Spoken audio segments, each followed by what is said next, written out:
and it will do the work. It'll get there. Mm-hmm. Mm-hmm. Yeah. So yeah, I Yeah. think the soma is really an interesting one, and I think that what I do understand it is soma is based on Amanita muscaria. That's the red and white one. Mhm.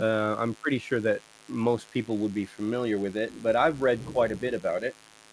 Um, I wonder, do you have this mushroom growing wild in India? And you must have this mushroom growing wild in India because, as far as I know, it is grown India. wild everywhere in the world. So let's show you Amanita Mm-hmm. muscaria. You'll know as soon as you see it. But this is This I what saw. Yeah, yeah, yeah. I yeah. saw. Yeah. This is So this also psilocybin. not psilocybin. It's a different compound.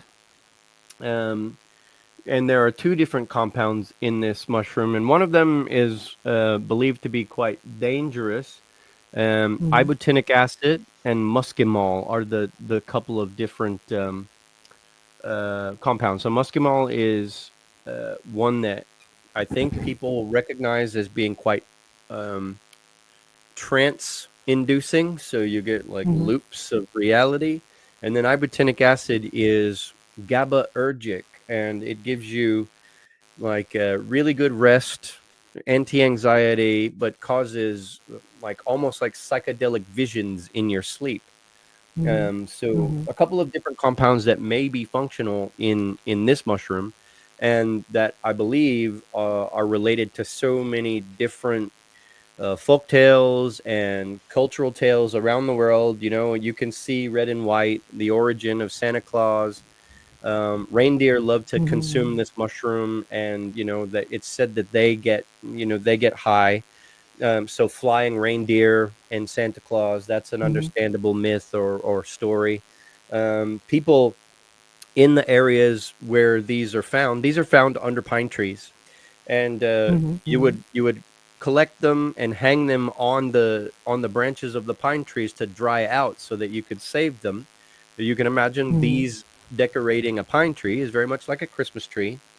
Also, Mm-hmm. there's the tale that you know these are collected by shaman in some Siberian Mm-hmm. nation, where it's in the time of year where it gets really snow packed. They live in yurts, and the yurts have a central smokestack, and often the snow Mm-hmm. would pile higher than any door, so you would actually enter and leave the yurt through the central smoke hole in the top. And if you had a Mm-hmm. shaman who was actually drying out these mushrooms over a fire and would come in and Mm-hmm.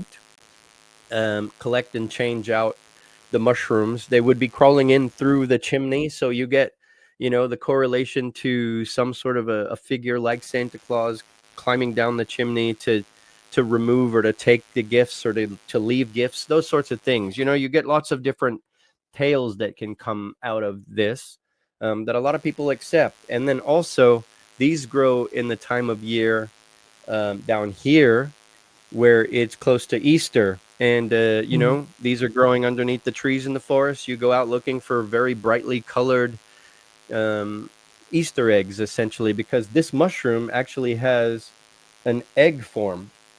Mm-hmm. Amanita muscaria egg. You see, if I look that up, I just pull up the image on that egg form. Oh, I accidentally clicked too much. Amanita muscaria egg.